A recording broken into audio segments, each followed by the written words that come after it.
하나님께서 사람에게 말할 수 있는 입술을 지어주신 것은 그 말하는 대로 인생과 삶과 환경을 만들어 주시기 위해서였습니다. 그러므로 사람은 입술을 통해 어떤 말을 하느냐에 따라서 자신의 인생과 삶과 환경이 만들어져 간다는 걸 꼭 알아야 돼요.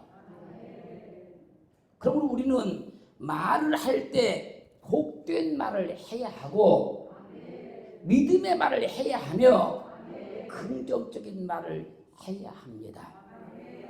그러면 하나님께서 우리의 입술을 통해 나온 복된 말 그대로 우리 인생과 환경과 삶을 복되게 만들어 주시는 거예요. 그래서 잠언 13장 2절 말씀에서 사람은 입의 열매로 인하여 복록을 누린다고 말씀하고 있는 거예요. 입술을 만드신 하나님께서 말한 그대로 열매를 지어주시니 복된 말을 하는 사람은 입의 열매로 인하여서 복록을 누리게 되는 겁니다. 우리의 입술은 복을 부르는 입술이 되어야 합니다. 우리 입술은 복이 좋아하는 입술이 되어야 해요. 사람의 입술은 다 같은 입술이 아닙니다. 다 같은 입술이 아니고 복을 부르는 입술이 있고요. 복을 쫓아내는 입술이 있어요. 그래서 사람들의 입술은 다 같은 입술이 아니고 복이 좋아하는 입술이 있고 가난이 좋아하는 입술이 있어요. 사람들의 보기에는 사람의 입술은 다 똑같은 것 같이 보이지만 승리와 성공이 좋아하는 입술이 있고요.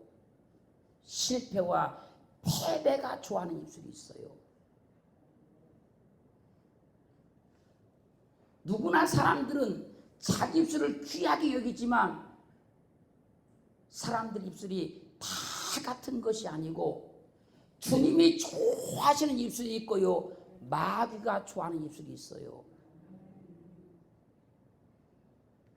사랑하는 성도 여러분, 그러면 과연 우리 입술은 어떤 입술일까요? 나의 입술은 과연 어떤 입술일까요? 우리 모두의 입술이 복이 임하는 입술, 복이 좋은 입술 되기를 주의 이름으로 축원합니다. 잠언 10장 8절로 22절 말씀까지를 보면요, 의인의 입술과 악인의 입술에 대해서 설명을 해요. 의인으로서 마음이 지혜로운 자는 명령을 받거니와 악인으로서 입이 미련한 자는 패망한다고 말씀합니다. 입술에도 지혜로운 입술이 있고요, 미련한 입술이 있다는 거예요. 입술에도 있는데 의인으로서 지혜로운 입술은 하나님의 명령을 받는다는 거예요. 그런데 악인으로서 미련한 입술은 하나님의 명령을 받지 않는다는 거예요. 그러므로 우리는 의인으로서 하나님의 명령을 받는 입술이기 때문에 하나님의 말씀을 들으면 아멘으로 응답을 하는 거예요.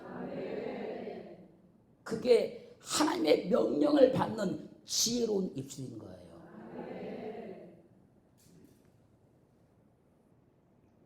그리고 성경은 우리에게 확실히 말씀하는 거예요.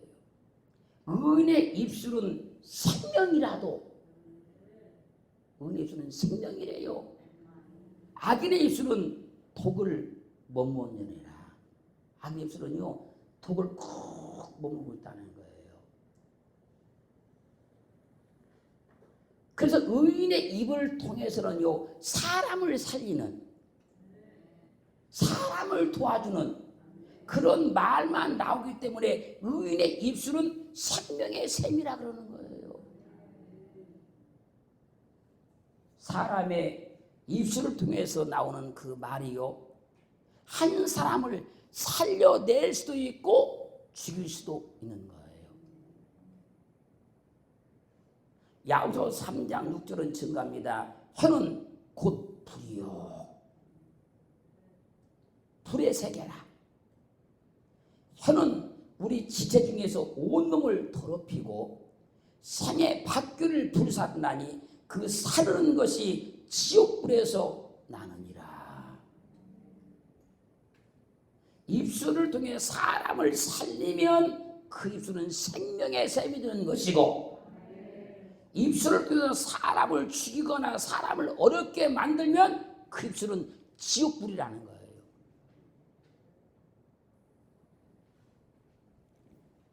그래서 잠언 18장 21절은 죽고 사는 것이 혀의 권세에 달렸나니 혀 쓰기를 좋아하는 자는 그 열매를 먹으리라. 혀를 어떻게 쓰느냐에 따라서 삶이 달라지고 인생이 달라진다는 거예요. 내가 어떻게 혀를 쓰느냐, 입술을 사용에 따라서 다른 사람의 환경과 인생이 달라진다는 거예요. 의인의 입을 통해서는요, 사람을 살려내는 생명의 말만 나오기 때문에 생명의 샘이라고 말씀을 하시고, 악인의 입은 사람을 죽이기 위한 독을 머금고 있다가 그 사람이 실수를 하거나 약점을 보이면 기다렸다는 듯이 입안에 품고 있는 그 독을 쏟아내기 시작하는 거예요. 악인의 입술을 통해 쏟아내는 독한 말은요, 한 사람의 인생을 무참하게 망가뜨릴 수 있다는 거예요. 악인들의 입술에서 나오는 그 말 한마디 한마디가요, 이 세상을 혼란스럽게 만들고요, 이 세상의 질서를 다 흐트리고 깨버리기도 하는 거예요.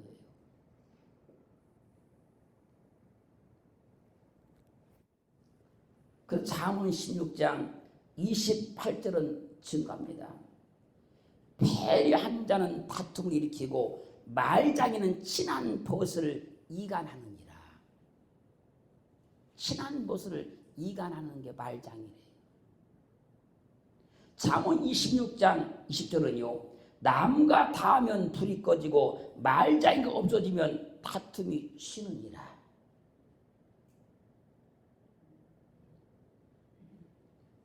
입술을 함부로 확 여는 사람은요, 친한 벗을 이간시키고, 남과 다면 불이 꺼지는 것처럼 말장이가 없어지면 다툼이 없어지는 거예요. 그리고 이어서 이제 말씀하는 거예요. 명철한 자의 입술에는 지혜가 있어도 지혜 없는 자의 등을 위하여는 채찍이 있느니라. 지혜로운 자는 지식을 간직하거니와 미련한 자의 입은 멸망에 가깝다고 말씀하고 있어요. 의인으로서 명철한 자의 입술에는 지혜가 있대요. 입술에 지혜가 있대요. 의인으로서 지혜로운 입술을 가진 자는요, 지식을 간직하고 있대요. 입술에.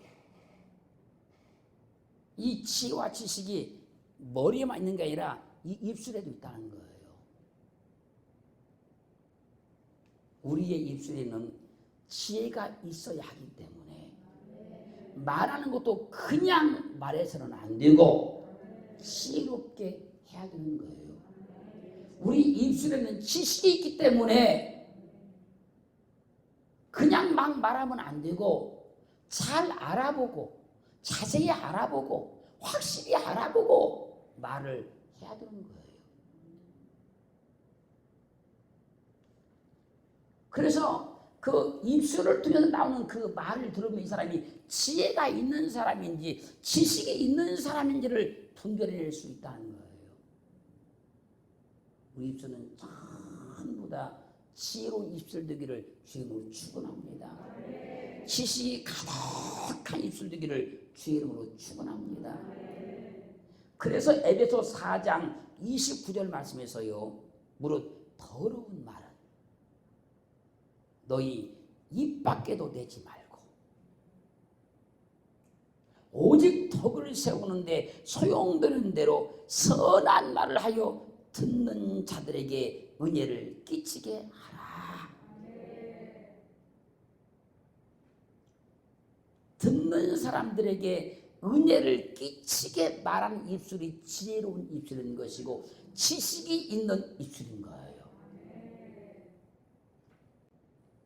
참소, 수군거림, 비방, 중상, 악평하는 자는 미련한 자니라. 말이 많으면 허물을 면키 어려우나 그 입술을 취하는 자는 지혜가 있느니라. 의인의 혀는 선은과 같거니와 악인의 마음은 가치가 적다, 가치가 없다고 말씀하셔요. 이 말이 무슨 말인가면요, 악인으로서 미워하는 마음을 가지고 그것을 감추고 있단 말입니다. 감추고 그 입술은요 거짓 입술이라는 거예요. 거짓 입술. 우리는 진실한 입술을 가져야 되고 정직한 입술을 가져야 되는 거예요. 그렇게 거짓 입술을 딱 가지고 있다가 어떤 기회가 되면 지금은 그 사람과 친한 것 같이 말하고 친한 척하지만 어떤 기회가 오면 언제 그랬느냐는 듯이 참소, 비방하고 수군거리고 중상모략하고 비평하고 악평을 쏟아내기 시작한다는 거예요. 그래서 미워하는 마음을 가지고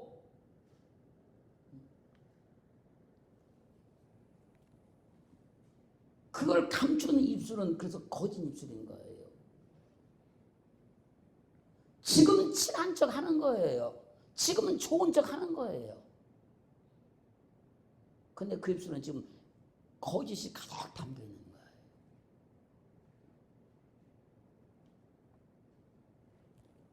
그 성경 말씀합니다. 의인의 혀는, 의인의 입술은 천은과 같거니와 악인의 마음은 가치가 없느니라. 그래서 잠언 20장 15절 말씀에서 세상에 금도 있고 진주도 많거니와 지혜로운 입술이 더욱 귀한 보배니라.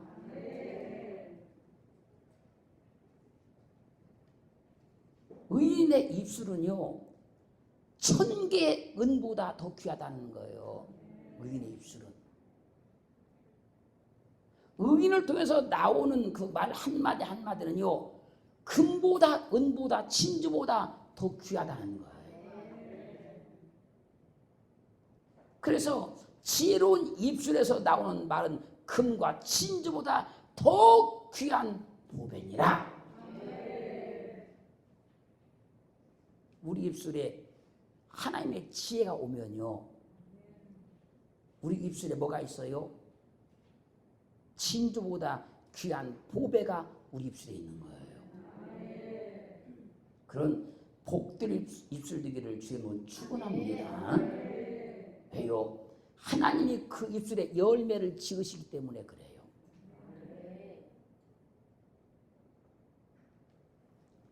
그리고 말씀하시기를 의인의 입술은 여러 사람을 교육하나 의인의 입술은 여러 사람을 교육을 한대요. 하나 미련한 자는 지식이 없으므로 죽는다고 말해요. 이게 무슨 말씀이냐면요 의인의 입술은 여러 사람을 생명의 길로 교육한다는 거예요. 생명의 길로. 그러나 미련한 자는 생명의 지식이 없기 때문에 생명의 길로 교육하는 것이 아니라 망하는 길로, 죽는 길로 교육을 한다는 거예요. 사랑하는 성도 여러분, 우리는 예수 그리스도를 믿음으로 의롭다 인정을 받아서 의인의 입술을 가진 거예요. 그래서 우리 입술을 통해서는 사람을 생명의 길로 교육할 수 있는 거예요. 그래서 여러분들이 잘 아는 대로 사도행전 4장 12절 다시잖아요. 다른 이로서는 구원을 얻을 수 없나니 천하 인간의 구원을 얻을 만한 다른 일을 우리에게 주신 일이 없습니다. 할렐루야. 요한복음 17장 3절은 영생은 곧 유일하신 참 하나님과 그의 보내신 자 예수 그리스도를 아는 것이니라. 그러므로 의인의 입술에는요 여러 사람을 생명의 길로 교육하시는 지혜가 오는 거예요.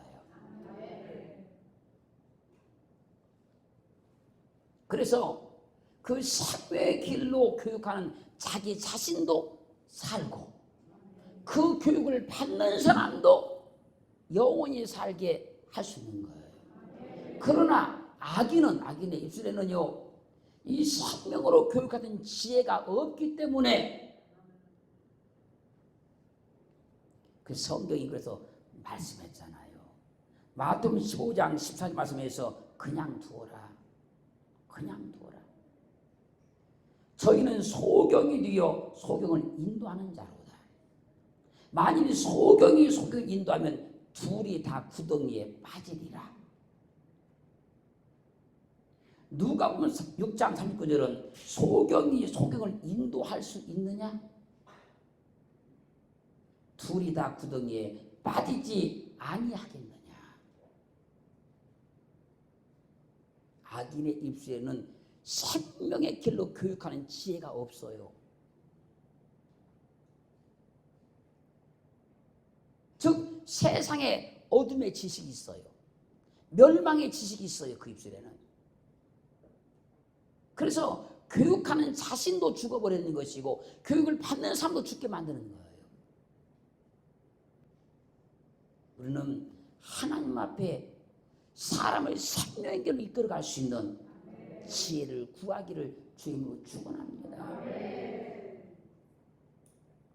잠언 10장 31절로 32절 말씀 보면요. 의인의 입은 지혜를 내어도 패역한 혀는 배임을 당할 것입니다. 의인의 입술은 기쁘게 할 것을 알거늘 악인의 입은 패역을 말하느니라. 의인의 입술은 지혜의 샘 같아서요. 의인이 입술을 열면요 지혜가 넘쳐나서 모든 사람을 기쁘게 만들어 준다는 거예요. 의인이 입을 열면요 그 입에서 지혜가 막 샘처럼 막 쏟아 나오는 거예요. 지금 잘 들으세요. 룻기서 2장 12절로 13절 말씀 보면요. 시어머니 나오미를 따라서 베들레헴에 온 룻이 먹을 것이 없어요. 먹을 것이 없어서 이삭을 주우러 갔어요. 이삭을 주우러 갔는데 우연히 보아스의 밭에 가서 이삭을 줍게 돼요. 내가 시어머니를 잘 봉양한 그 일에서 반드시 하나님께서 너에게 복 주시기를 원하며 이스라엘 여호와께서 그 날개 아래 보호받으러 온 데에게 온전한 상 주시기를 원하노라. 이 보아스의 말 들은 룻이 감격해가지고 주여 내가 당신께 은혜 입기를 원하나이다. 나는 당신의 시녀의 하나와 같지 못하오나 당신 이 시녀를 위로하시고 마음을 기쁘게 하는 말씀을 하셨나이다. 무슨 남편이 죽었어요.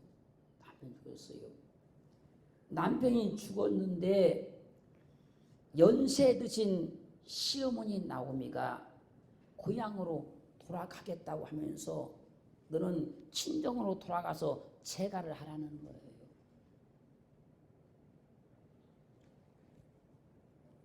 근데 무슨 그 연세 드신 시어머니 나오미를 혼자 가게 할 수가 없어요.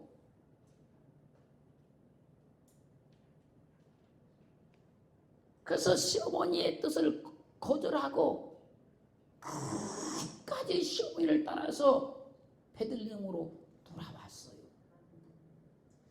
베들레헴에 돌아와서 보니까 먹을 것이 아무것도 없어요.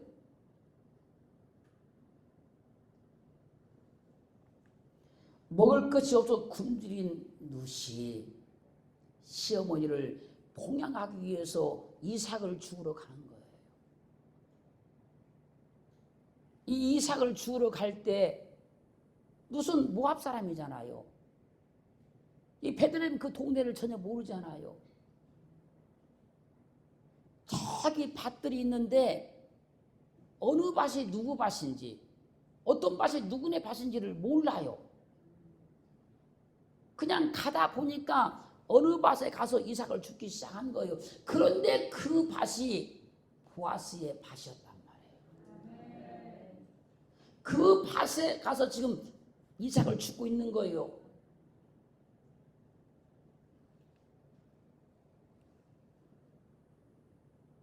그때 보아스가 룻에게 말하는 거예요. 지금 여호와께서 내가 행한 효심에 대하여 너에게 복 주시기를 원한다.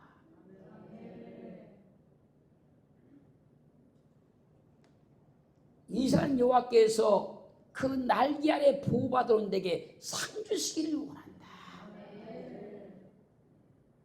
이 보아스의 말 한마디에 그동안 고생했던 룻의 마음이 봄눈 녹듯이 싹 녹아버리는 거예요.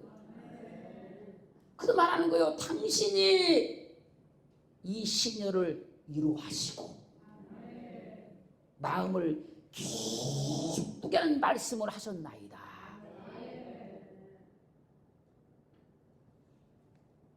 이 말을 보니까요, 룻이 효심으로 인해서 시어머니를 따라왔지만 그동안 얼마나 힘이 들었었는지를 우리가 예측해 볼 수 있잖아요. 룻은 그동안 너무너무 힘들었는데 너무너무 힘들었던 룻은 누군가의 위로가 필요했었단 말이에요. 그럼 우리는 위로가 필요한 사람에게는 위로의 말을 해야 되는 거예요. 슬픔이 있는 사람에게는요, 기쁨의 말을 해줘야 되는 거예요. 절망하고 있는 사람은 소망의 말을 해줘야 되는 거예요. 우리 말 한마디 한마디는요, 사람의 마음을 만져줄 수도 있고요, 사람의 병든 마음을 치료해줄 수도 있고요, 절망한 그 마음에 기쁨을 줄 수도 있는 거예요.